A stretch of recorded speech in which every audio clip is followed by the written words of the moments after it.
Abra sua Bíblia na carta de João, lá no final de sua Bíblia, 1 João.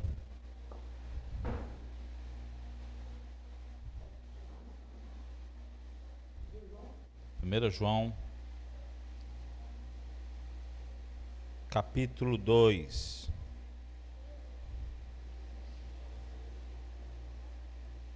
Carta de João, lá no final, capítulo 2.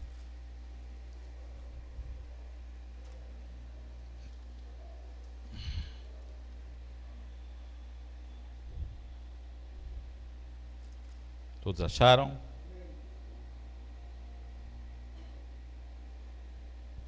Eu quero ler com você apenas o versículo 7, para a gente iniciar. Vamos ler juntos? Amados, não lhes escrevo um mandamento novo, mas um mandamento antigo, que vocês têm desde o princípio, a mensagem que ouviram. Estamos aqui, Senhor, esta noite para ouvir a Tua mensagem. Que a Tua palavra entre em nossos corações. Que cada reflexão, que cada pensamento, que cada vez que os nossos corações se inclinarem, Senhor Deus, para obedecer a Tua voz, o Senhor se manifeste no meio do Teu povo, gerando, Senhor Deus, os resultados do céu no meio da Tua igreja. Em nome de Jesus, que haja, Deus, mudança, Deus, de acordo com a Tua palavra, com o mover do Teu Espírito. Essa é a nossa oração, esta noite, em nome de Jesus. Amém. Amém. Tem uma verdade que eu preciso compartilhar com você, e que é de suma importância para a igreja desta geração. A verdade é essa: uma vida que não foi transformada, essa vida não foi salva. Se você quiser escrever isso, é interessante para você levar para o grupo pequeno. Uma vida que não foi transformada, essa vida também não foi salva. Logo que uma pessoa ouve o Evangelho e crê e passa a crer nele, no mesmo instante já há uma transformação. Se não há transformação alguma, se a pessoa não foi transformada e não está sendo transformada de instante a instante, há sinais de que essa pessoa não foi salva. Vivemos em uma geração e um país onde tem muitas pessoas que se dizem cristãs, porque foram ao culto, em alguma igreja, fizeram uma oração, ouviram um apelo, foram à frente. Mas eu quero dizer uma coisa impressionante para você, meu irmão, meu amigo, minha amiga: isso aí não é bíblico.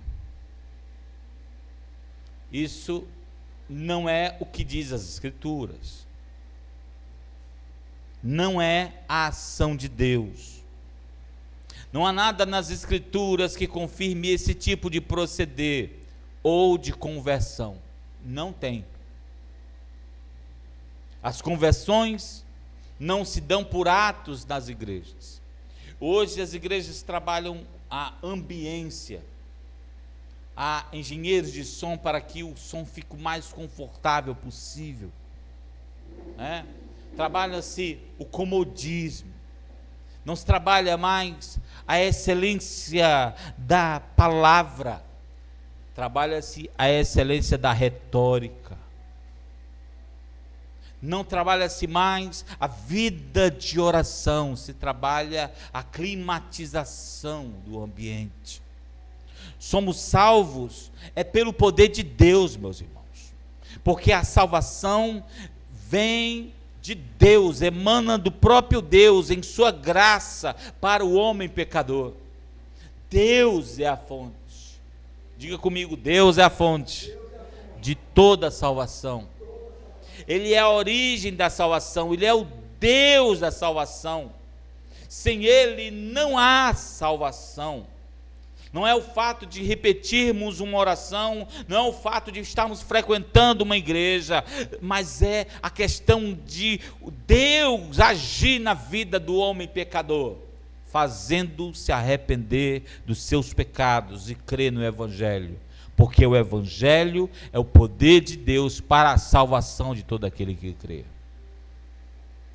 Então, tem a ver com Deus agir com sua palavra, tem a ver com Deus falar com a sua poderosa palavra. João, ao descrever o versículo 7, diz assim, eu escrevo um mandamento novo, um mandamento antigo. Ele diz, a mensagem que ouviram, ele está repetindo 3 vezes a mesma coisa, uma mensagem, um mandamento. Há uma mensagem que precisamos atentar, há algo que precisa ser falado. O Evangelho, ao entrar em nossas vidas, leva-nos para mudanças, leva-nos para transformação, que são sinais claros de que Deus está em nossas vidas. Quando o Evangelho entra, ele dá sinais, Arnaldinho. Quando o Evangelho entra na vida de uma pessoa, ele dá sinais, Eliane, ele dá sinais.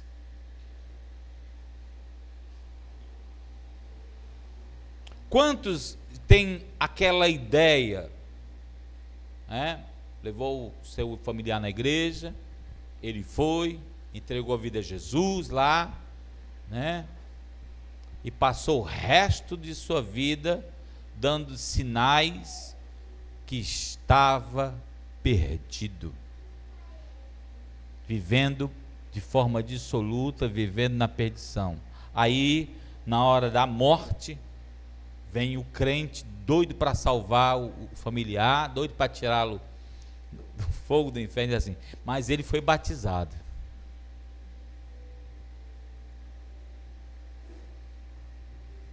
Já viu quantas questões a gente faz para salvar a vida da pessoa? A pessoa não teve vida, não teve nada, a sua vida não foi transformada em nada, mas ele foi batizado, ele foi à igreja, há anos atrás. Precisamos ter muito cuidado com isso, porque o Evangelho, ao entrar na vida de qualquer pessoa, ele leva a pessoa a ter sinais de mudança. E não são sinais, como diz assim, escondidos, ocultos. É como luz na escuridão. É como luz na escuridão.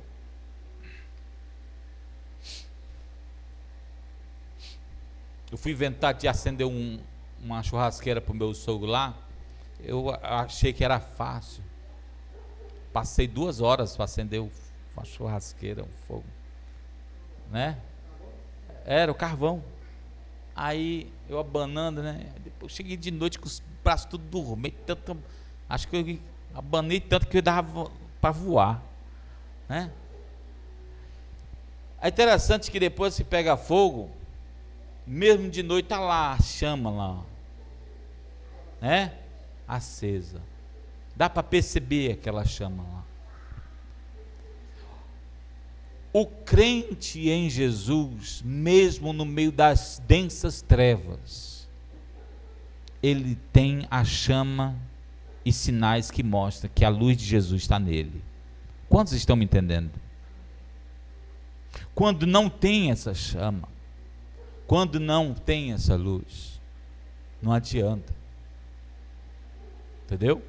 Não adianta. Veja sua Bíblia em Efésios, capítulo 4, vamos ver alguns versículos que falam sobre esses sinais de mudança. Efésios capítulo 4, não desmarque o João não, tá? Efésios capítulo 4, versículo 25, olha o que diz. Diz assim, Efésios 4, 25, acharam? Portanto, cada um de vocês deve o quê? Vamos ler juntos, irmãos. Portanto, cada um de vocês deve abandonar a mentira e falar a verdade ao seu próximo, pois todos vocês são membros do mesmo corpo. Ele está falando com pessoas descrentes? Está falando com pessoas que creram em Jesus. Olha o nível de mudança. Fulano abandonou a mentira. Fulano abandonou a mentira e passou a falar a verdade para as pessoas, para os membros da sua família, para a sua igreja, porque é membro do mesmo corpo. A conversão não compactua com a mentira. Ela quer viver uma vida de verdade. Ainda em Efésios 4, no versículo 28, olha o que diz. Versículo 28. O que furtava, não furte mais. Antes, trabalhe fazendo algo útil com as mãos, para que tenha o que repartir com quem estiver em necessidade. A conversão, ela muda os nossos hábitos. O verdadeiro cristão, ele tem hábitos transformados. Antes ele mentia, não mente mais. Antes ele roubava, tomava dos outros, fazia de tudo para ganhar em cima dos outros através da malandragem. Agora ele não faz mais. Existe uma razão para isso. E aí o Paulo vai escrevendo dizendo, porque é membro do outro, porque faz questão de trabalhar, suar para ajudar os necessitados. Tem uma razão para isso. Lá em Mateus capítulo 6, versículo 12, veja comigo. Mateus capítulo 6, versículo 12.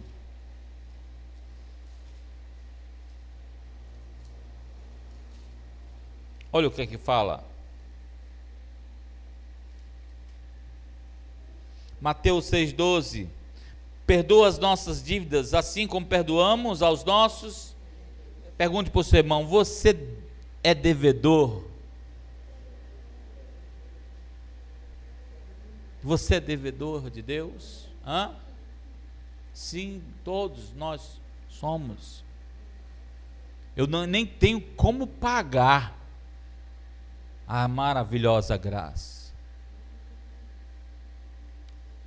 Mesmo que eu desgaste toda a minha vida servindo, ainda não vou conseguir pagar essa dívida. Porque a minha dívida, ela é grande. É muito grande.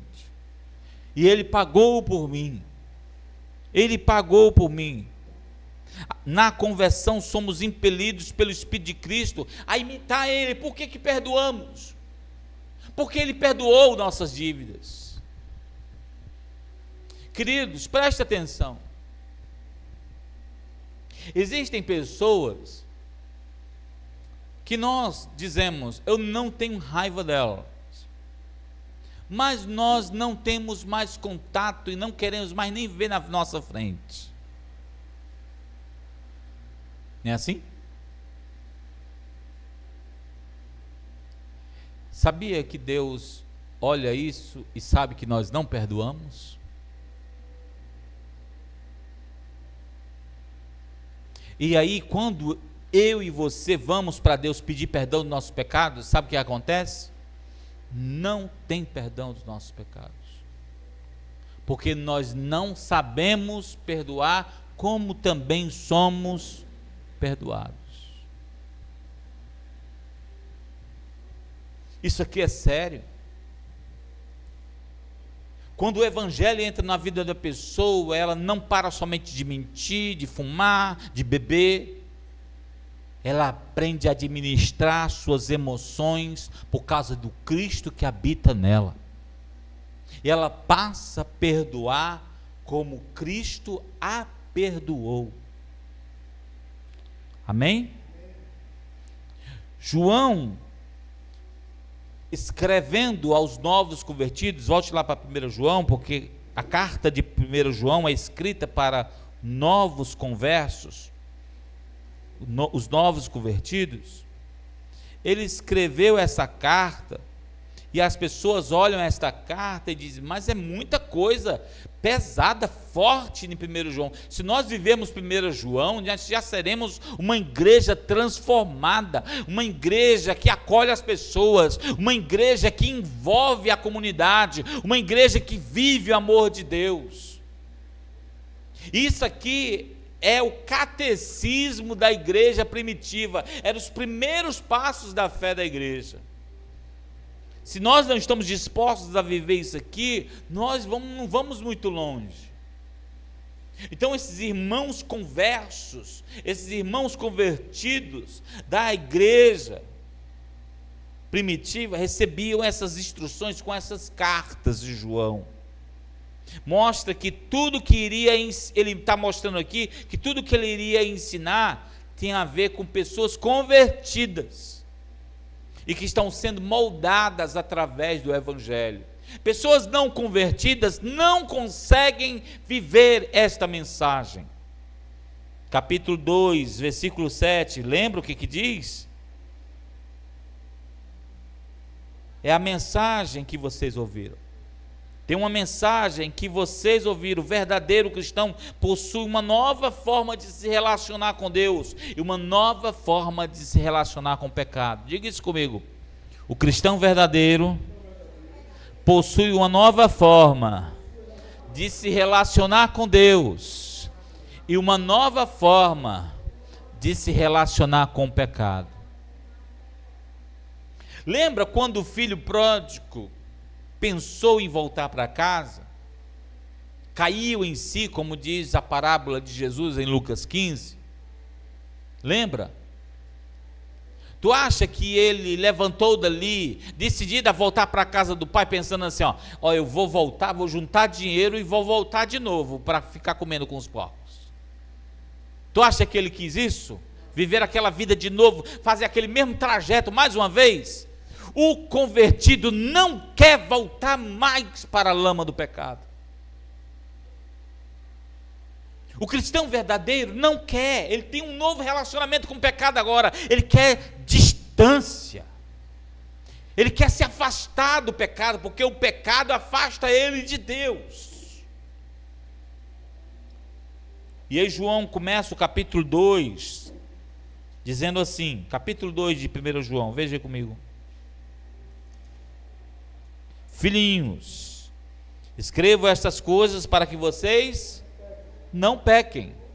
Se porém alguém pecar, temos um intercessor junto ao Pai. Quem é?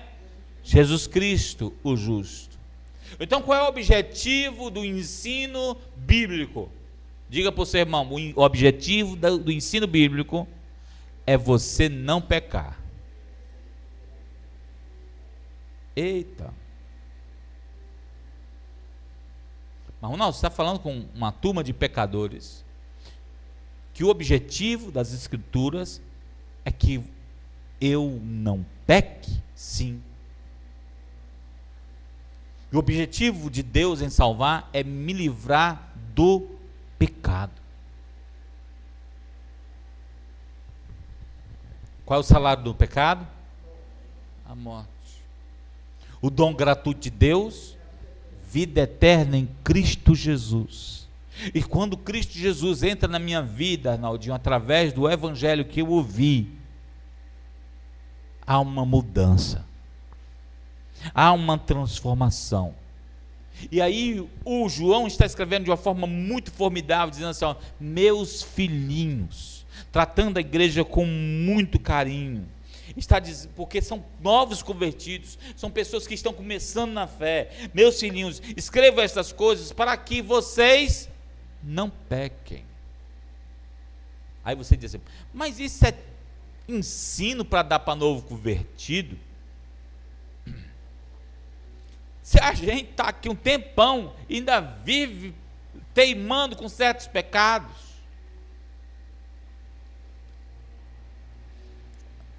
se Se você não ouviu isso no começo da sua fé, atente para isso. Atente para isso. João está escrevendo para pessoas novas convertidas, dizendo: o objetivo é que vocês não pequem. Esta mensagem, a carta, é descrita para que vocês não pequem. Está falando com pecadores. Aí ele diz assim, versículo 1: se porém alguém pecar, o porém aí parece aquele negócio assim, ó, gente, por acaso alguém que sair na chuva e se molhar, que realmente as pessoas não gostam de sair na chuva,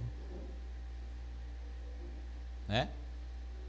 Aí diz que tem um intercessor, um advogado junto ao Pai, Jesus Cristo justo.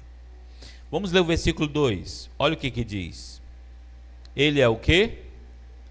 Ele é a propiciação pelos nossos pecados, e não somente pelos nossos, mas também pelos pecados de todo mundo. Não há, na passagem bíblica, em nenhum canto da Bíblia, não há uma conformidade com os pecados que não foram mudados nesse processo de maturidade que nós vivemos. Atente para isso. Eu não aprendi ainda, Ronaldo, a ser honesto com as minhas contas. Eu não aprendi ainda a perdoar os meus devedores. Eu não aprendi ainda a obedecer os meus pais. Mesmo a pessoa não tendo sido ensinada, preste atenção nisso aqui. Mesmo a pessoa não tendo sido ensinada ou discipulada, a luz do evangelho está na vida dela e ela percebe que está errado. Às vezes a gente diz assim, não, é porque fulano não sabe que está errado. Não ensina, ninguém sentou com ele e ensinou. Mesmo a pessoa que não foi discipulada, ela sabe. Porque se o Espírito Santo estiver na vida dela, ela sabe que está errado. Ela sabe que certos atos que ela faz são pecado. Porque se o Espírito Santo entrou na vida da pessoa, vai haver uma luz que vai iluminar as trevas. Se ela não entrou, não sabe o que é o processo de santificação, nem da ação do Espírito de Cristo em sua vida. O ensino é muito claro. O provado evangelho é para que nós não vivamos no pecado. Quando eu provo do evangelho da salvação, é para que eu não viva mais como escravo do pecado. Se eu pecar, temos no evangelho, temos na palavra, na mensagem que lemos no primeiro versículo, alguém que é nosso intercessor. E ele não é só o nosso intercessor, ele é a razão da nossa salvação, ele é o nosso substituto na morte. Ele deu a sua vida, deu acesso ao perdão de Deus através de seu sangue, como sacrifício e sua morte, e agora está junto ao Pai intercedendo pela minha vida. Ele não é um Santo Antônio da vida, ele não é um São José, ele é a minha salvação, ele é o meu Redentor, ele é a minha liberdade, ele é a razão de minha vida ser hoje o que ela é. Ele é tudo para a minha vida e para a sua. Nós não podemos viver sem ele. E por que é que nós vamos a ele quando nós pecamos, de acordo com João? Porque ele sabe quanto pesa os nossos pecados. Os nossos pecados mataram Jesus na cruz. Ele sabe o quanto pesa a minha vida de pecado. Ele sabe que fardo é esse. Ele levou todos esses pecados na cruz. E tem verdades que eu quero dizer hoje para você.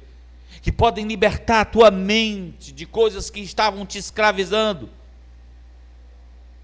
Diz aqui que o versículo que Jesus Cristo é o Senhor justo, é a sua justiça, seu sacrifício que satisfez a vontade de Deus. Jesus é a nossa justiça, é a propiciação pelos nossos pecados. Alguém abra rapidamente 2 Coríntios 5, 21 para mim? 2 Coríntios 5, 21, não desmarque João não. 2 Coríntios 5, 21, pode ler? Olha o que diz. Ele não com seu pecado, ele fez pecado por nós, para que nele fôssemos feitos justiça de Deus. Ele não só satisfez a justiça de Deus, ele nos fez justiça de Deus. Vou repetir de novo para você prestar atenção. Ele não só satisfez a justiça de Deus, ele nos fez justiça de Deus. A justiça está marcada na alma de cada cristão convertido. A justiça de Deus. E eu queria que você conseguisse deletar da sua mente um negócio. Toda vez que fala assim, couraça da justiça, a justiça de Deus, as pessoas confundem com a justiça dessa terra. Entendeu? O Senhor é meu advogado, a minha justiça não tem a ver com nada jurídico dessa terra. Tem a ver com o castigo que você merecia, e ele levou como substituto seu, e a justiça de Deus foi executada. A justiça de Deus, que era para ser sacramentada contra a minha vida e contra a sua, foi colocada nele. Ele morreu por mim e por você. E aí, o versículo 2 diz isso, que ele é a propiciação pelos nossos pecados. E não só dos nossos pecados, mas em todo o globo terrestre. O que significa propiciação? É aquilo que foi propício, que encaixou, deu certo, funciona. A palavra propiciação significa satisfazer a justiça de Deus. O Deus ficou satisfeito com o sacrifício de Jesus. Vem aqui, Benjamin Bernardo, para me ilustrar aqui, por favor. Vem aqui. Chega aqui, desse lado aqui. Daqui a pouco esse menino está passando de mim. O outro já passou, né? Vamos supor que você é o Bernardo, você é o pecador. Você não tem condição de ser salvo. Por mais que você vá à igreja, você não pode ser salvo por isso. Por mais que você ainda leia a Bíblia toda semana, você não pode ser salvo por isso. Mas a sua vida, ela precisa ser transformada. E só tem uma pessoa, vamos supor que o Benjamin é Jesus. Os cabelos já estão quase, né? Vamos supor que o Benjamin é Jesus. Ele substitui a ira de Deus, que é derramada, que era para ser derramada no pecador. O Benjamin toma, ele toma a frente, fica na frente do Bernardo, pronto, fica atrás. O castigo que era para vir contra o pecador, vem contra Jesus. Quando João está dizendo assim, que você precisa lembrar dessa justiça de Deus, é lembrar disso. Não é você que tem que sofrer mais por causa do pecado. Alguém já sofreu por você. Vou repetir de novo. Você não tem que sofrer mais por causa do seu pecado. Alguém já sofreu por você. Você sabe por que você... Pode sentar, filho, obrigado. Você sabe por que você ainda sofre por causa do seu pecado? Porque você acha que você resolve. O que João está falando aqui é: você tem alguém, você tem alguém que te fez justiça de Deus. Você tem um intercessor justo. Você tem alguém que morreu por você. Você tem alguém que sabe o peso do seu pecado.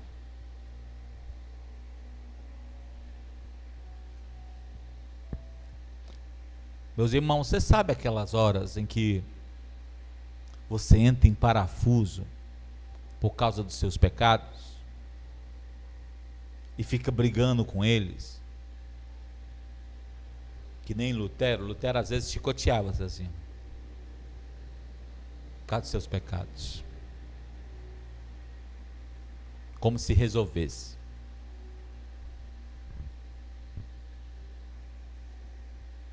Diga para você mesmo, bote a mão no seu coração e diga assim: eu não preciso entrar em paranoia por causa do meu pecado. Amém? O que eu preciso então, Ronaldo? Você precisa lembrar do que está escrito aqui. Você precisa escorar naquele que morreu por você. Amém? Você precisa se esconder atrás dele. Você precisa voltar para ele. Ele é a tua fonte de mudança. É no nome dele que você tem acesso ao Pai e perdão dos seus pecados. É nele. O que João está apontando aqui é para Jesus. Ele não está focando aqui na igreja. Ele está focando no Cristo que salva a igreja. Você tem um intercessor. Ele é justo. Ele é a propiciação pelos seus pecados. Ele é a justiça de Deus que está querendo cravar isso dentro de você. Ah, meu irmão, quando você esquece que a justiça de Deus está marcada em você, você tenta fazer a sua própria justiça. Quando você esquece que a justiça de Deus já está marcada em você em Cristo Jesus, você tenta buscar os seus próprios meios, com a sua própria força, com a sua própria razão. E aí sabe o que é que você ganha com tudo isso? Frustração. Vive uma vida no Evangelho frustrado, querendo que você consegue resolver, quando na verdade o Cristo que morreu por você e ressuscitou o terceiro dia está vivo, está hoje sentado à direita do Pai, intercedendo por sua vida, torcendo por você. Para quê?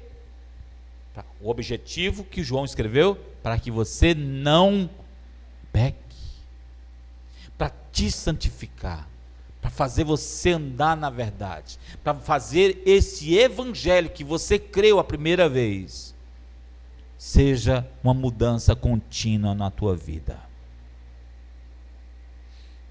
Ele não quer só perdoar o seu pecado, ele quer remover a culpa do pecado por meio do seu sacrifício. Por que eu estou falando isso para você? Porque todos nós somos especialistas em voltar para o canto da culpa. Irmãos, preste atenção aqui. Uma vez minha mãe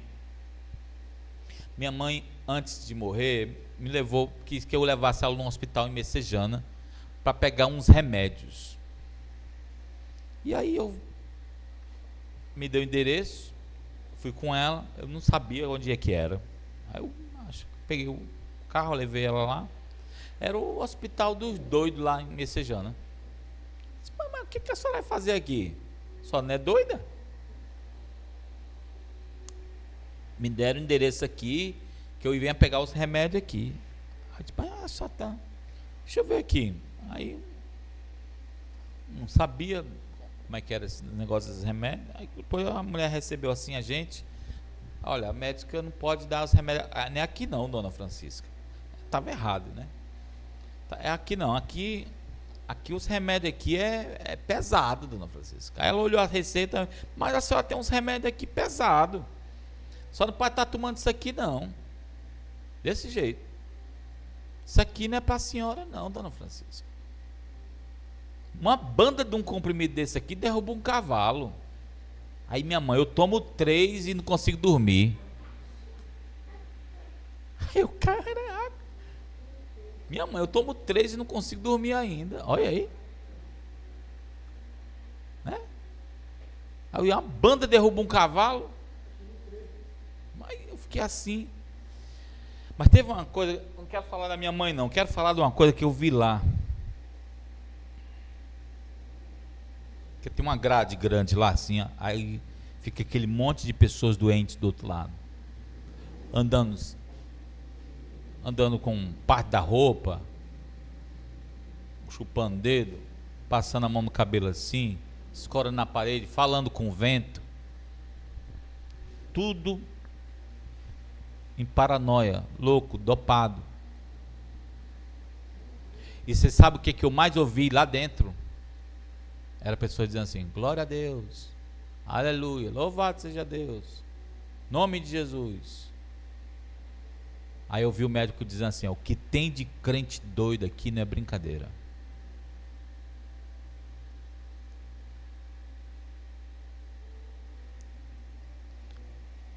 Preste atenção.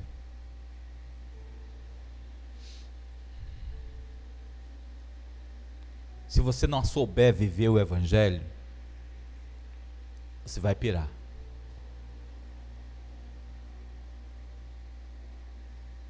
Se vai tentar resolver as questões do seu pecado, da sua força, você vai pirar, você vai entrar em paranoia. Não é você que tem que resolver, já foi resolvido na cruz do Calvário, amém? Já foi resolvido. E fé é crer nisso que eu estou informando. Fé é você voltar para a cruz e lembrar, está ali, na cruz do Calvário, crucificado o meu pecado. Ainda estou lutando ele, por isso que João está escrevendo. Se porém alguém pecar, você ainda, é porque você ainda está lutando. O verdadeiro cristão não é o que não tem problemas com os pecados, presta atenção, mas é aquele que vive submetido à sua vida, o seu pecado, a sua mente, o seu futuro, tudo debaixo do perdão de Cristo e do sangue que foi derramado lá na cruz, descrito nos evangelhos. Cristão também não é aquele que ignora o pecado. Não estou te informando aqui as verdades bíblicas para... não, pastor disse que está resolvido na cruz, estou nem aí mais, estou nem aí, também não é isso. Os reformadores, os crentes reformados de hoje são especialistas em ignorar suas vidas de pecado. E dizem, não, já foi pago na cruz. Deixa rolar. Não foi mudado ainda, vai mudar. Uma hora eu paro de beber, né? Uma hora eu paro de beber. E é segurando um copo de uísque dizendo, não, uma hora Jesus me liberta. Não é aquele que ignora os seus pecados, mas é aquele que não se deprime por causa deles, pois Cristo já sofreu pelos seus pecados. Diga para o seu irmão, Cristo já sofreu pelos teus pecados. Você não precisa se deprimir por causa deles, amém? Não temos que sofrer como se não fôssemos perdoados, amém? Não temos que sofrer como se não fôssemos perdoados. E ele ainda se coloca como intercessor nosso junto ao Pai, como diz aqui João. Por quê? Porque fomos perdoados. Ele está lá como intercessor porque você já foi perdoado. Ele não estaria como intercessor de quem não foi perdoado. São dos perdoados que ele está intercedendo. É pela igreja dele, pelo seu povo. Quantos estão entendendo? Diga amém. E aí ele entra no versículo 3 para a gente terminar. Capítulo 2 de 1 João, versículo 3. Olha o que diz. Capítulo 2, versículo 3. Sabemos que o conhecemos. Está escrito assim na sua Bíblia? Vamos juntos. Sabemos que o conhecemos se... Não é mesmo, Ronaldo? Agora estou entendendo sua mensagem.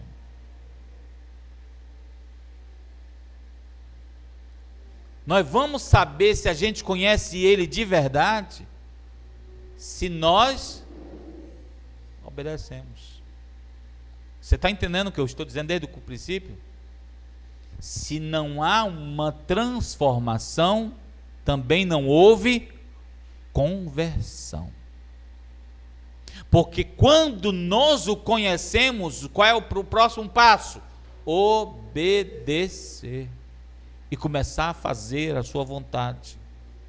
Este mesmo evangelho que quebrou a dureza dos nossos corações empobrecidos pelo pecado, agora fará em nossas vidas resultados substanciais, reais, verdadeiros.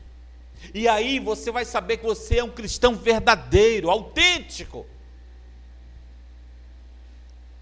Porque o que é de crente que entra em paranoia, uma hora está um mover, um fogo, ou estou firme no Senhor, ou glória a Deus, Deus está me abençoando. Tem uma hora que entra num vale dos ossos secos, e não está no lado de fora do vale, está lá junto com os ossos secos. Para a gente entender esse versículo, preste atenção, esse versículo que li agora, nós temos que inverter ele de cabeça para baixo. Deixa eu começar por baixo. Os mandamentos, tem aí escrito assim? Mandamentos.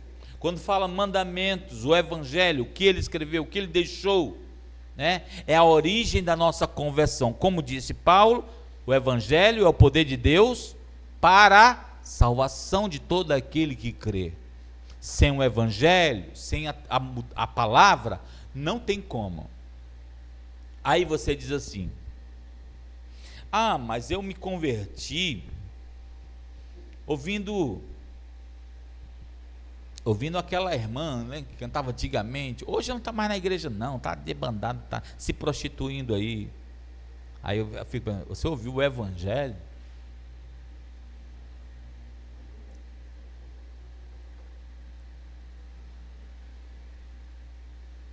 A conversão acontece quando você ouve o evangelho. Não é por uma música, não é pelo um trabalho social da igreja, não é porque você gosta de fazer algo na igreja, não é porque você se sente bem na igreja. A conversão acontece quando o evangelho fala a minha vida. E aí vem o próximo passo. Quando o evangelho fala a minha vida, gera logo um resultado. Eu passo a obedecer. Entendeu?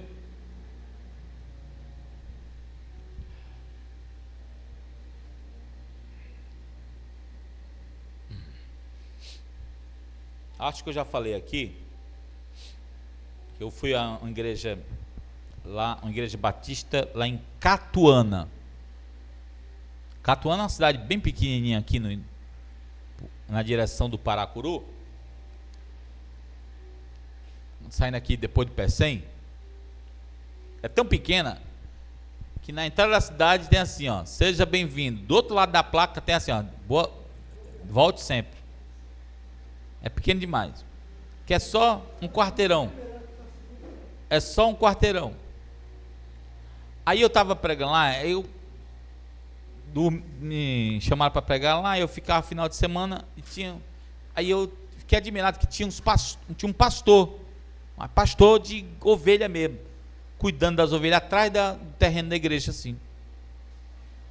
As ovelhas tudo espalhadas assim no meio do mato, sabe? E tinha uma enganchada lá. E eu ouvi ele fazendo assim, ó. Ei, ei, ei, ei, ei. Meu irmão, as bichas não podia estar onde tivesse.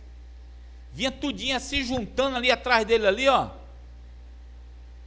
Sabe? Aí a que estava enganchada assim, no instante se soltou. Porque ouviu a voz do pastor, obedeceu e seguiu. Mas o que é que está acontecendo com essa geração de hoje? Essa geração de hoje, o Senhor continua falando a esse bando de ovelhas, e elas continuam enganchadas.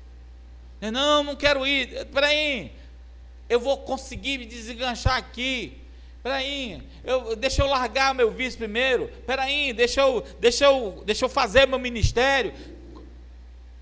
Não segue, não toma passos na direção do pastor, e o pastor fica chamando, mas elas não estão indo até ele. No outro dia, eu acordei cedo de manhã, antes do pastor vir chamá-las, elas já estavam lá, e eu fui à janela, fiz assim, ó, ei, só vi umas duas que fez assim, levantou a cabeça assim,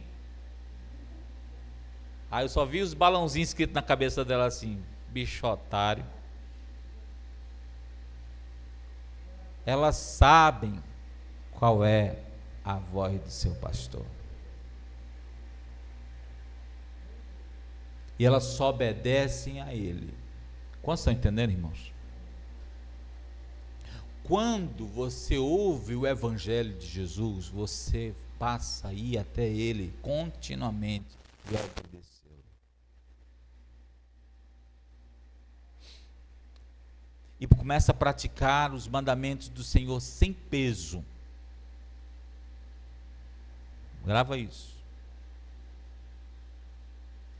Se você ouvir isso aqui, gravar isso no seu coração, já vai ser um alívio para a sua vida. Vai obedecer os mandamentos do Senhor sem peso. Obedecer de forma pesada é sacrifício de tolo. Aí em 1 João ainda, no capítulo 5, no versículo 3, olha o que diz. 1 João 5,3. O que fala?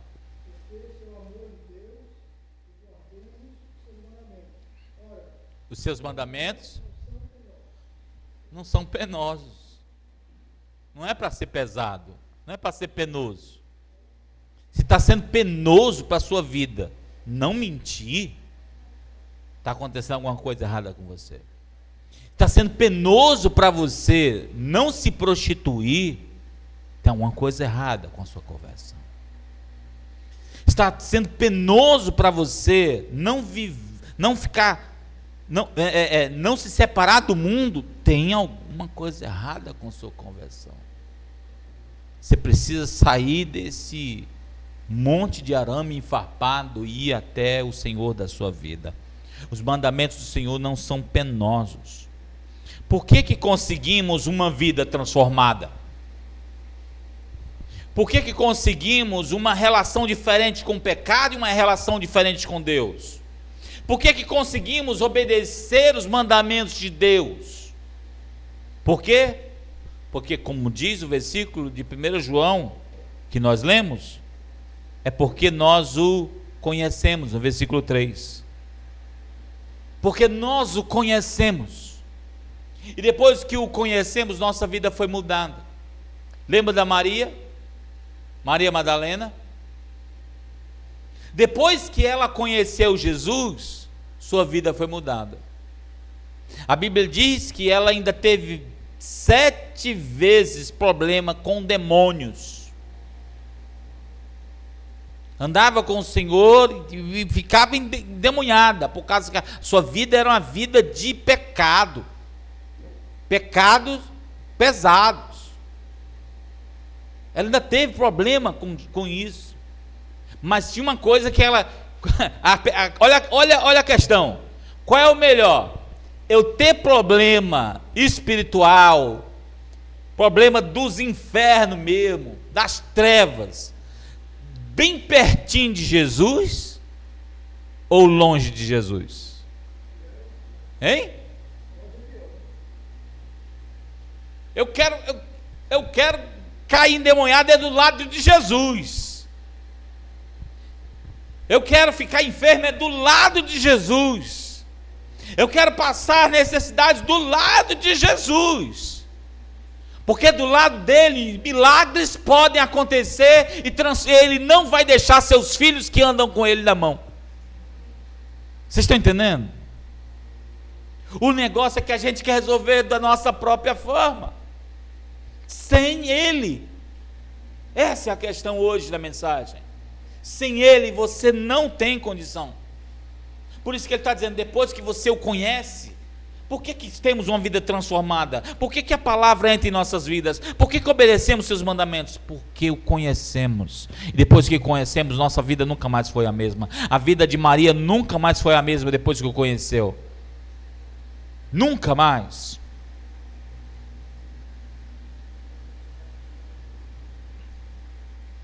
Primeiro, vamos para a nossa conclusão. 1 João capítulo 2, versículo 4. 1 João 2,4, olha o que fala. Aquele que diz, eu conheço, mas não obedece os seus mandamentos, ele é o quê? É mentiroso. A verdade não está nele. Olha isso. Se alguém obedece a sua palavra, nele verdadeiramente o amor de Deus está aperfeiçoado. Desta forma, sabemos que estamos nele. Como? No versículo 6. Aquele que afirma que permanece nele, deve fazer o quê? Deve o quê? Andar como ele andou. O que a senhora entende disso aí, dona Antônia? Deve andar como ele andou? O que a senhora entende quando lê aí assim? Ele deve andar como ele andou.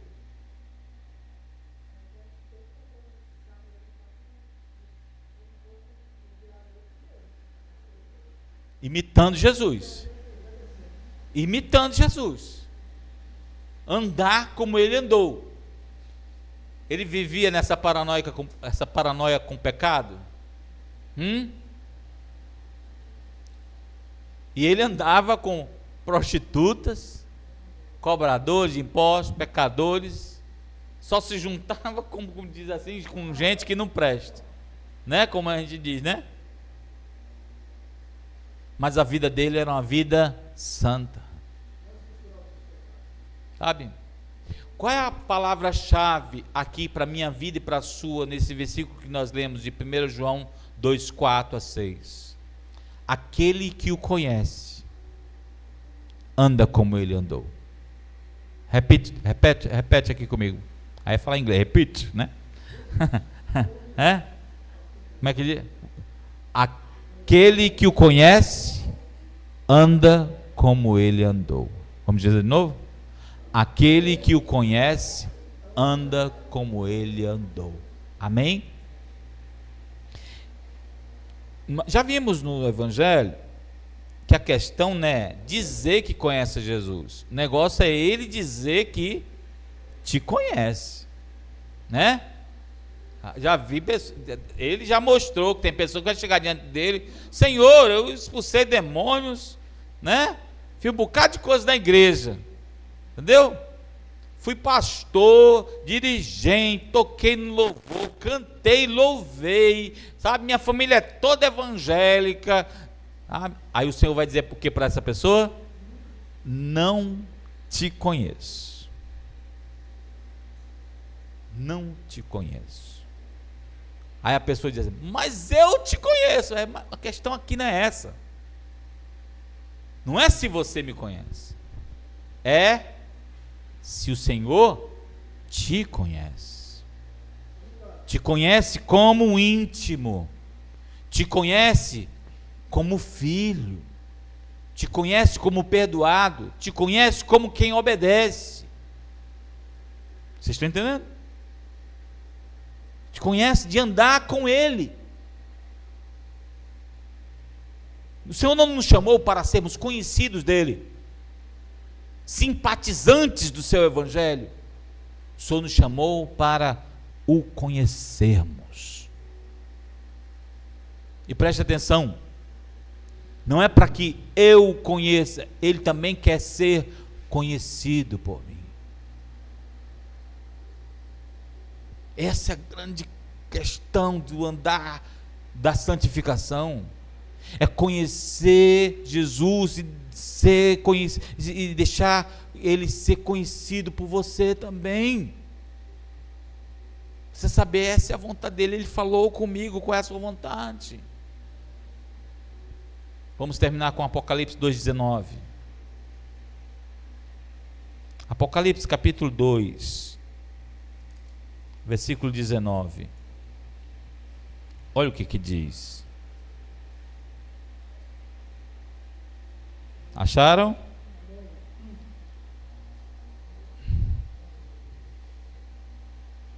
Acho que é 2,19, peraí.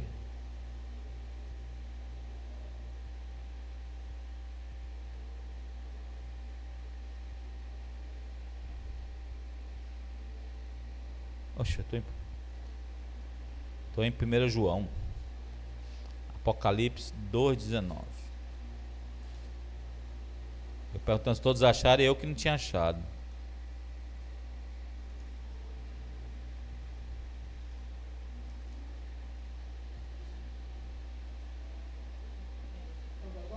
Diz assim: conheço as suas obras, o seu amor, a sua fé, o seu serviço, a sua perseverança. E sei o que você está fazendo, mais agora do que no princípio. Cara, quando eu olho para esse versículo, eu percebo que não tem nada escondido de Jesus que ele não saiba sobre a minha vida. Quantos estão entendendo? Olha só o que ele conhece. Olha o pouquinho que Jesus conhece de você, Jamila. Olha o pouquinho que ele conhece de você, Benjamin. Conheço suas obras, tudo que você faz, para mim ou sem mim. Conheço aquilo que você mais ama. Ele sabe se você o ama muito ou o ama nada. Conhece o seu amor. Outra coisa que ele conhece a sua fé. Ele sabe se você crê ou não. Mas todos aqueles que creram nele, deles o poder de serem feitos filhos de Deus. E os que não creram, não são filhos de Deus. Então ele conhece quem é dele e quem não é. Por isso que ele diz: não os conheço. E ele conhece o seu serviço, quer dizer, o que você faz depois que você obedece. Ele sabe o que você faz, e ele sabe a sua perseverança. Ele sabe se você é perseverante ou desiste rápido. Ele sabe o que você está fazendo. Isso aqui é forte, querido. Diga comigo, diga para o seu irmão, ele sabe o que você está fazendo agora. Amém? Ele sabe. Então, quando nós lemos o Evangelho, nós somos transformados por ele, conhecemos a Jesus, e ele diz para a gente: eu conheço tudo que você está fazendo. Tudo. E quando ele fala aqui em Apocalipse, ele está falando para um bocado de descrente? Não, ele está falando para a igreja. Ele conhece cada serviço de cada irmão na igreja. Ele conhece a fé de cada pessoa na igreja. Ele conhece a vida de cada um que está fazendo. Ele sabe a razão do seu amor. Se ele é o mais amado em seu coração. Ele sabe se a sua fé realmente é uma fé fervorosa ou uma fé fria. Ele sabe. Porque ele te conhece. Baixe sua cabeça, feche seus olhos, vamos orar.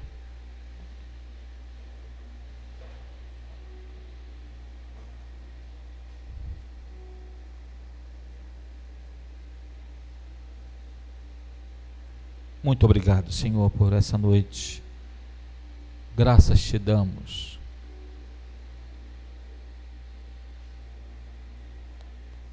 E hoje queremos conhecê-lo mais.